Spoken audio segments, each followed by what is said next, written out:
Кадерле дуслар, ағымдағы елның 30 июнінде Кәрим Тинчурин исемдәге Татар дәүләт драма һәм комедия театры 87-нче театр сезонын япты.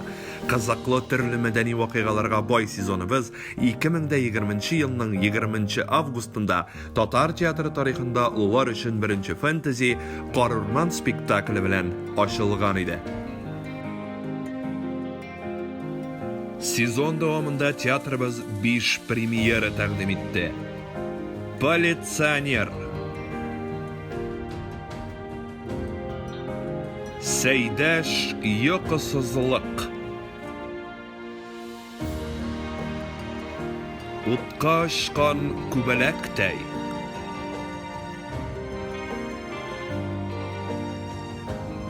Шахмат,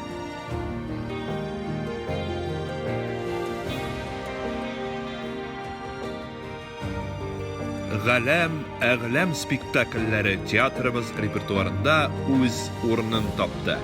Кабатланмас иҗаты белән тамашачылар күңелен яулаган Татарстанның ат казанган артисткасы Гүзәл Гарапшина 55 яшьлек күркәм юбилеен билгеләп үтте.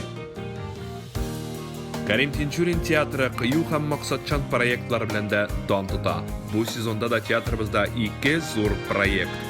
Милли драматургия һәм театр журналистикасы буенча беренче алкыш коллаборацион театраль лаборатория семинары барлыкка килде. Татарстанның халык артисткалары Зөләйха Хакимҗанова белән Резидә Фатуллинага фидакар хезмәте өчен медальләре тапшырылды.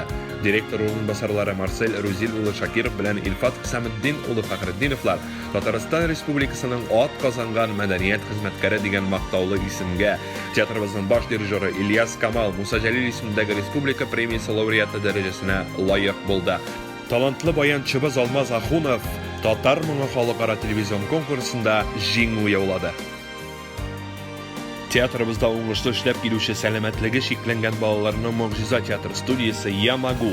Творчество без границ» бөтен Россия конкурсында чыгыш ясап, беренче дәрәҗә лауреат дипломы белән бүләкләнде. Шунысы мөһим, бу сезонда туган телләр һәм халыклар бердәмлеге елы уңаеннан Тинчурин театрыннан татар дөньясына телебез җыры яңгырады. Моннан тыш театрыбыз төрле фестивальләрдә чыгыш ясады. Актив рәвештә гастрольләрдә булды.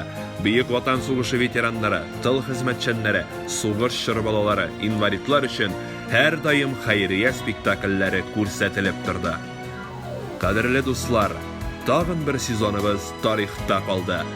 Барыбызга да илһам һәм сөекле тамашачыларыбызның көчле алкышлары юлдаш булсын.